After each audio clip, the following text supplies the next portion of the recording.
Dalam rangka menciptakan disaster plan berkualitas dan menciptakan sinergi antara pihak-pihak yang berada pada garis terdepan saat bencana terjadi, Rumah Sakit Sanglah menggelar simulasi gempa dan kebakaran. Sebanyak 250 orang yang berasal dari unsur RSUD Sanglah, PMI, Damkar, BPBD, dan kepolisian terlibat dalam simulasi ini.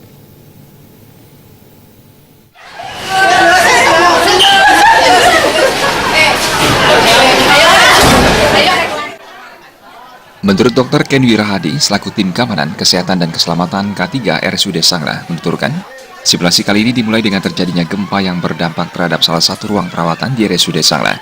Guncangan gempa memicu arus pendek listrik pada panel listrik di ruang Mahotama yang memicu kebakaran. Sistem standar RS Sanglah yang diaktifkan untuk menangani kebakaran ternyata tak mampu mengatasi api. RS Sanglah meminta bantuan damkar. Sesuai skenario, tiba-tiba RS Sanglah mendapat informasi korban gempa dari Fakultas Kedokteran Udayana Prodi Keperawatan ditemukan di gedung runtuh. Korban kemudian dievakuasi ke RS Sanglah. Dalam simulasi kali ini, penanganan utamanya adalah menghidupkan sistem Red Code terkait kemampuan penyelamatan dokumen secara optimal, pengecekan fungsi fasilitas medis, dan kualitas penanganan terhadap korban. Skenario menyebutkan, korban musibah massal berjatuhan akibat gempa yang menimpa Fakultas Kedokteran. Hal ini bertujuan untuk melihat intensitas tindakan medis yang mampu dikelola IGD RS Sanglah. Kepala-kepala ruangan atau petugas ruangan di masing-masing ruangan mengkondisikan pasien dan keluarganya untuk berlindung dan menyelamatkan pasien. Dalam standar dan keamanan, semua pasien diupayakan pernah dicoba dalam simulasi kebakaran, kedaruratan medik, dan Brown Code.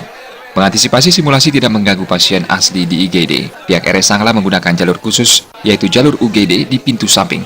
Ternyata simulasi kali ini mengingatkan pada kejadian bom Bali 1 2002. Dengan simulasi kali ini, disaster plan RS Sanglah diharapkan semakin teruji. Kiri simetris. Karena dalam peta register kita, Sanglah sangat berisiko terjadi kebakaran. Sehingga di setiap unit kita harapkan mampu melakukan penanganan kebakaran ini. Nah, untuk Sanglah kali ini baru mencoba mensimulasikan di 4 blok. Sanglah sendiri dibagi 4 blok, blok A, blok B, blok C, dan blok D. Dan sekarang ini blok D ya. Blok D akibat dampak kebakaran tadi ternyata menjadi bencana.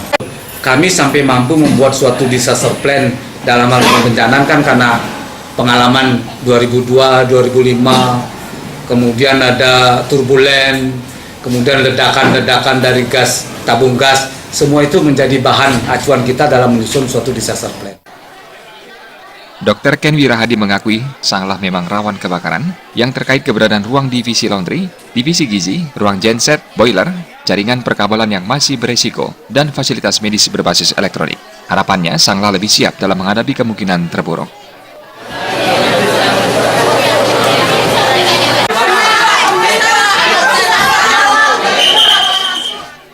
Gung Krisna